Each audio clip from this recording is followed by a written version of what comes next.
So good afternoon. Today we are going to discuss about three Senate bills or laws which have not yet been passed by the Philippine government, which us as a group consider to be for the common good of all Filipinos. So firstly, we will talk about Senate Bill number 992, or an act promoting a low carbon economy and establishing an emissions cap and trade system in the industry sector to reduce greenhouse gas emissions and protecting the climate. So as we all know, climate change is a global phenomenon. It happens all around us and it affects everyone, regardless of their social status, race, or even nationality. So considering this, we as a group think that protecting the environment and reducing greenhouse gas emissions is for the common good of all people. Specifically, the Act seeks to solve the issue of too much greenhouse gas emissions by setting a limit to just how much an industry, an organization, or a factory can emit, as termed by the Act, are called the greenhouse gas allowances. So according to the bill, if these factories or companies go past these allowances, they will be penalized by paying a fee set by the DENR. Particularly, they will be forced to pay twice the market price of just how much carbon dioxide they emit.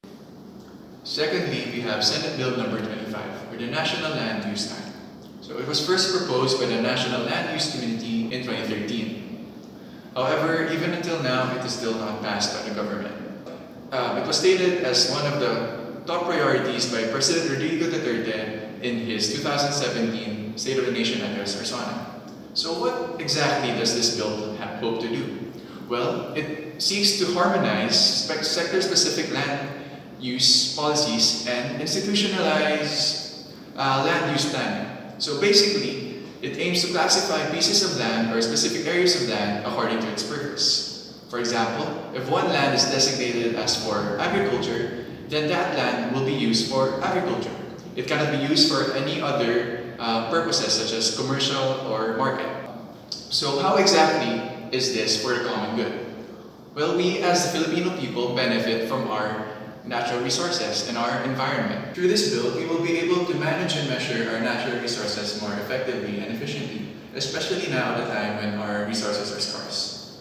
Also, we will be able to map out agricultural lands for agricultural use, meaning we can ensure our food security. And we will be able to determine hazardous and protected areas. By doing these, we will protect our conservation, meaning we will be able to conserve our natural resources more and for the future generations. Also, we will be able to produce more in terms of agriculture and fisheries, further ensuring our food security. Next, we will be able to develop infrastructure for transportation, communication, water resources, and social infrastructure if we designate lands according to their purpose. So third and lastly is the Freedom of Information Bill. So this bill refers to the right of every Filipino citizen to access public data. So through this bill, we will be able to access information regarding government officials, especially their transactions and decisions, and other documents. Why is this a common good? So it will allow us to be knowledgeable about all the transactions that our government officials are having, especially now since corruption is very rampant.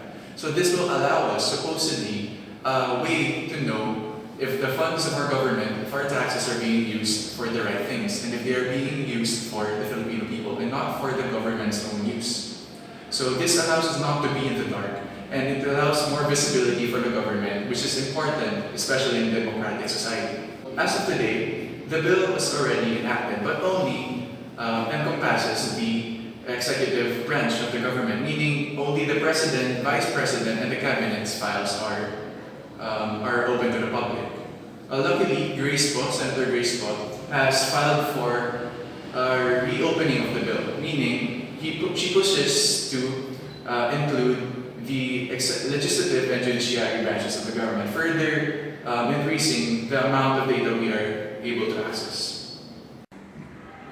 So, considering everything we have learned about the three laws, our group ranks these laws according to how much they benefit society as a whole as follows. In third place is the Freedom of Information Bill. At second place is the National Land Use Act. And at first place, which as a group think benefits the common good of all people, is the Low Carbon Economy Act. We think so because the Low Carbon Economy Act encompasses not just the Filipino people but also the people worldwide. Meaning it is not only a national scale but it is on a global scale. Because global warming is a worldwide event.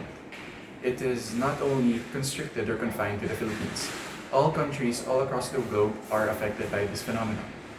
Hence, if even only a single country such as the Philippines begins to act and lessen their carbon emissions, this will eventually have a great impact on the global scale.